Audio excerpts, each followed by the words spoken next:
This happened when I went on vacation with my family during the summer. There was a lodge up north in our state of Michigan where we had gone once before.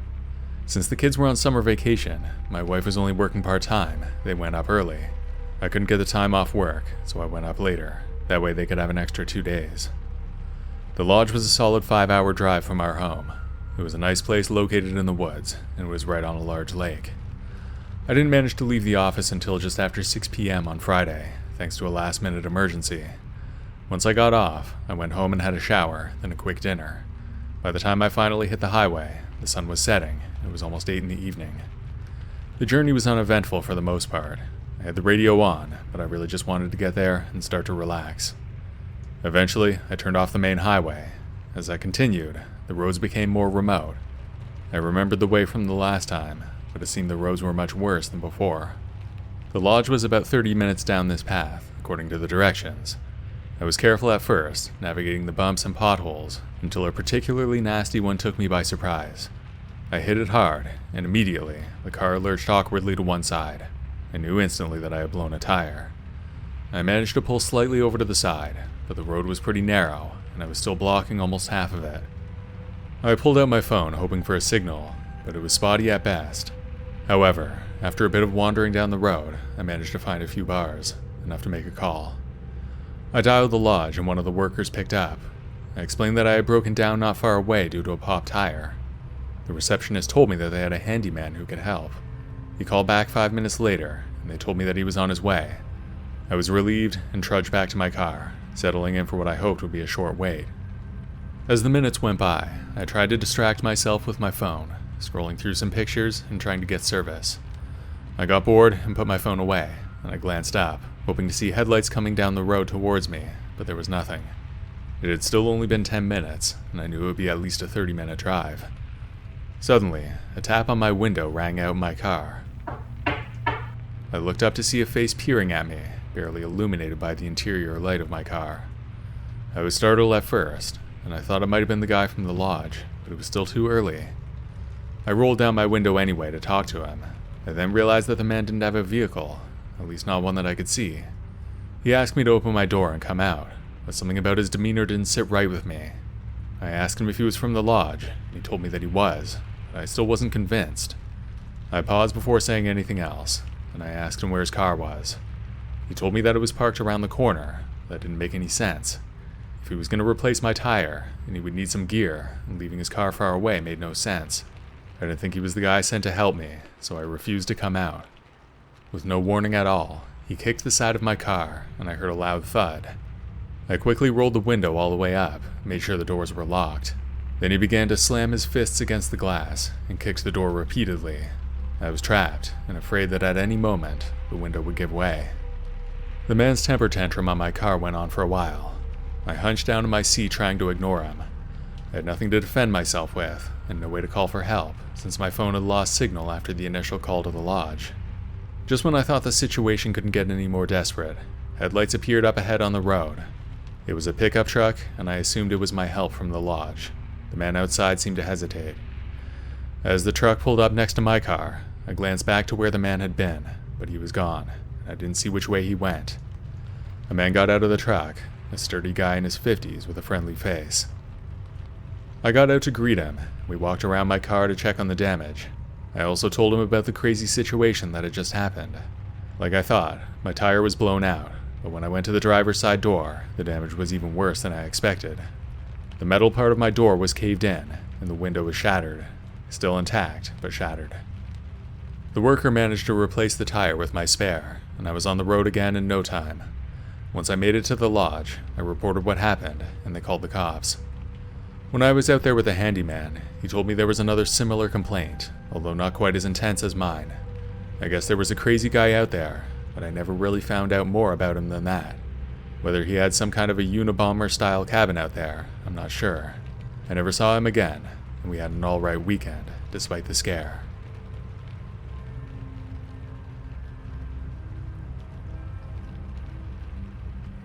I was driving home late one night.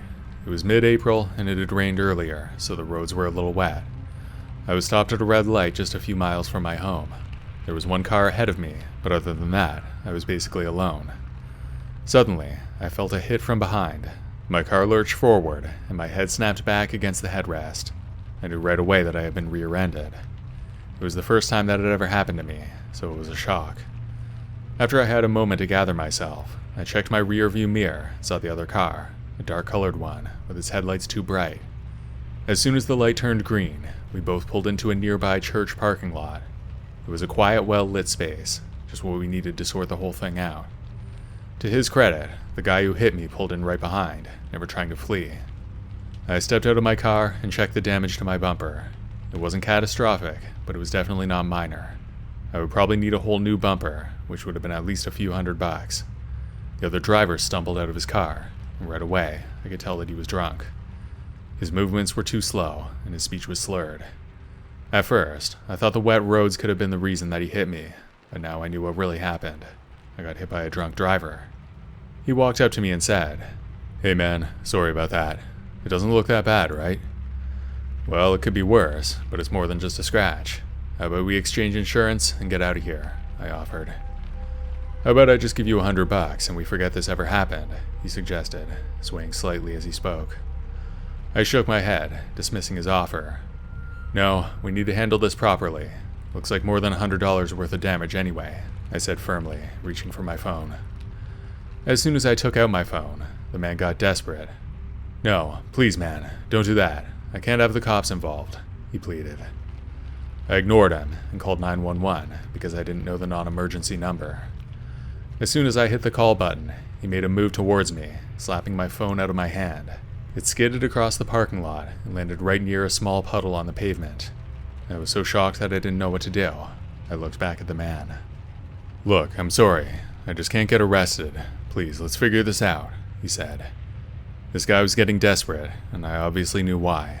We both knew that if the cops came, then he would go to jail for a DUI. I was feigning ignorance, but really, I couldn't ignore what I was seeing. This dude shouldn't have been on the road. He already hit me, and if he went back out there, then someone else could actually get hurt. And after he literally slapped the phone out of my hands, I wasn't in the mood to be doing him any favors.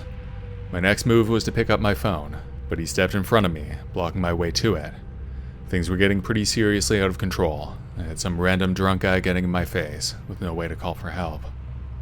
I tried to maneuver around him to get my phone, but he mirrored my movements. It was clear that he was willing to do more than just slap my phone out of my hand to prevent me from calling the cops. "Look, we don't have to get the police involved, but I'm not just going to walk away from this." I attempted to reason with him, hoping to de-escalate the situation. I thought that if I could just get to my phone, then we could handle everything else later. He wasn't having it though. His next move was to grab my arm. His grip was surprisingly strong, and his face was only inches from mine. "You're not calling anyone," he hissed. I tried to pull my arm free, but I couldn't. I honestly didn't know if I should start throwing punches, or if that would just make things worse. It wasn't a full-blown fight, but he was definitely assaulting me, and he wouldn't let go. He had a firm grip on the sleeve of my jacket, but I couldn't just get it off without my arm, which he was holding. I managed to twist around and get some leverage. With that, I lifted him off the ground and almost managed to break his grip. He held on though. When his feet landed back on the ground, I looked at his face. Something about it made me think that he was about to start swinging. Just then, the sound of a police siren blared, and it was close. In an instant, the man's attention shifted, and he released his grip on me, looking around frantically. A police cruiser turned into the parking lot, its lights flashing. The officer behind the wheel stepped out of his vehicle with a hand on his holster. The sight of the officer seemed to sober up the drunk driver a bit, and his posture deflated. The officer approached us and asked what was going on.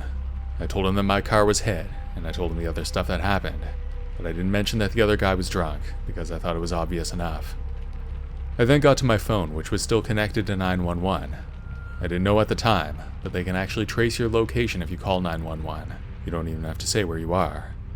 I was really lucky that I managed to make that call before I lost my phone, because I might have been screwed otherwise.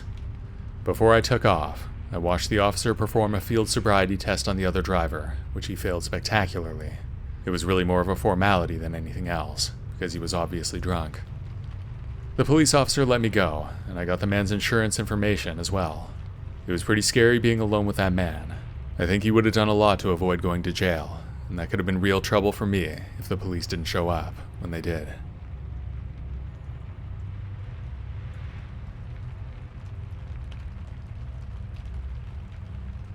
Last year at around this time, I was on the road driving home. I was on my way back from my brother's place, which was a solid hour's drive from where I live. The clock in my car read just past 10, and I remember thinking that I should be home by 11 if I kept up my pace. The road was mostly empty, which it usually was at that hour. Because of that, I might have been going a bit over the speed limit. Nothing crazy, just a little faster than I should have. No excuses or anything, but it is important for the story. Suddenly, I saw headlights in my rearview mirror coming up fast, then flashing lights, but no siren. I knew I was being pulled over right away, so I slowed down and scanned the shoulder to find a good spot to stop. The car didn't look like your typical police cruiser, or like one of those unmarked cars you hear about. I hadn't been pulled over in a long time, because I'm usually a very safe driver. I began to stop, signaling to pull over to the side. When my car came to a halt, I saw the police car stop behind me. The flashing lights were now out, and with that, there was really nothing about it that looked like a police car. It was an older dark green car that I think was a Chrysler, but I don't know my car logos that well, so I could be wrong. Then a police officer stepped out of the car and approached mine. He was a pretty standard-looking cop in uniform, even though it was an unmarked car. He was about 30 years old, 6'2", with sunglasses, even though it was dark out. Right from the get-go, his attitude was off-putting. No polite introduction, just straight to demanding my license and registration, with a tone that felt unnecessarily harsh. I get that I shouldn't have been speeding, but I would have expected more professionalism from him. I complied, but his demeanor only seemed to get worse, making me feel uncomfortable. Things escalated quickly from there. After taking a glance at my license and registration, the officer began questioning me about where I was going and where I was coming from. Nothing that a cop wouldn't normally ask, but something about him seemed off. I explained that I was just coming from a visit with my brother, but my answers didn't seem to satisfy him. His questions became more probing, even personal at times. Then without much warning, he ordered me out of the car. "Step out of the vehicle now," he barked, shining his flashlight directly in my eyes. That felt more like an intimidation tactic than anything else. By this point, my nerves were shot. Everything about the encounter felt wrong, and alarm bells were going off in my head. I've always been told to comply with the police, but this didn't feel safe. I hesitated, my hands gripping the steering wheel. "Is there a problem, officer?" I managed to ask, trying to keep my voice steady. But instead of answering, he just repeated his demand, more forcefully this time. That's when I decided that I couldn't just step out of the car. I knew it wasn't my choice, though. I had watched some police body cam videos on YouTube, so I knew what happened to people when they don't get out when ordered. I knew I didn't have much time before he pulled me out. In the few seconds after his request, I did the only thing that made any sense to me at the time. I dialed 911. I told the dispatcher that there was a cop trying to get me out of my car, and that I was scared. At that time, I was hoping they would send a supervisor over to take over the traffic stop, but when I looked back up to the officer, I saw that he had returned to his vehicle without another word. With that, I was alone again on the dark road, still on the line with dispatch. I told the man on the line what happened, and that I saw the unmarked car drive off. "Can you describe the vehicle of the officer?" he asked. I did my best to recall the details, the make of the unmarked car, the color, any distinguishing features, and what the officer looked like. In the heat of the moment, though, I realized I hadn't paid enough attention to the specifics that would make him identifiable. He didn't give me a name or badge number either. I did think to ask for them in the moment, but I was too afraid that he would flip out on me if I did. The dispatcher's next words sent a chill down my spine. "We don't have any officers in your area doing traffic stops at this time," he informed me. The dispatcher then added that they don't have unmarked cars doing traffic stops at all. In fact, I later learned that it's against the law to do traffic stops in unmarked cars in my area. With that information, it was pretty obvious that I had encountered a fake cop. He probably bought the lights off of Amazon and got a fake uniform somehow. Whether it was a sick but harmless joke, I'm not sure. What really troubles me, though, is that he wanted me out of the car. I can only imagine what would have happened if I did that, but it couldn't have been good. 911 told me that they were sending somebody out to find the guy, but I don't know if he was ever caught. It's a pretty serious crime to impersonate a cop, so I hope they found him before he got anybody else.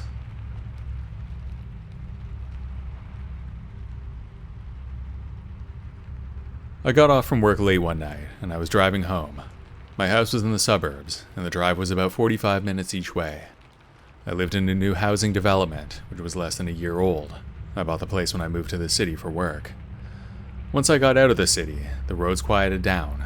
Felt almost like I was out in the country, even though I was not far from a major metropolitan area. The urban sprawl was expanding in my area at the time, and much of the way to my house was empty land or construction sites. There was little life out there at night though, just clear fields and half-built houses lined the roads.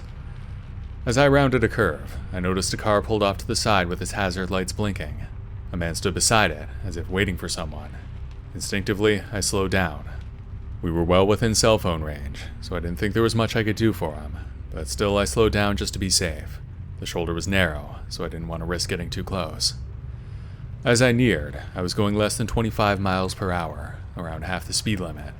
I also veered off to the left in order to give him some space. In a split second, he ran out onto the road, directly in the path of my car. Thanks to my reduced speed, I managed to stop just in time, but still, he fell to the ground right in front of my headlights. For a second, I thought I had hit the man, but after the initial shock wore off, I knew there was no contact with my car. He laid on the ground for about a minute. I could just barely see him over the hood of my car. Then he got up, dusting himself off, before standing in front of me. He was effectively blocking any attempt I might make to drive around him. He walked closer, still in front of my car, and he put his hands on my hood. He put his head down as if he were resting or pretending to be hurt. Then he looked up, and I could see that he was talking, and cracked my window a bit so that I could hear him better. His face was hard to read in the dim light, but with the window down, I could hear him pretty well. "Sorry, man. I think I might have sprained my ankle jumping out like that," he said. I was pretty confused, but honestly a little relieved. I thought at first that he was going to pretend that I hit him, like maybe it was an insurance scam. I knew that wouldn't work though, because there was no way he was injured enough to pass it off as I had run him over. I didn't want to deal with the hassle though. It was strange, and he was basically admitting to jumping in front of my car. "I can call someone for you, police or an ambulance," I offered, reaching for my phone. His reaction was immediate and very forceful. "No, just help me get up to the road. My friend's house is just a bit further," he asked.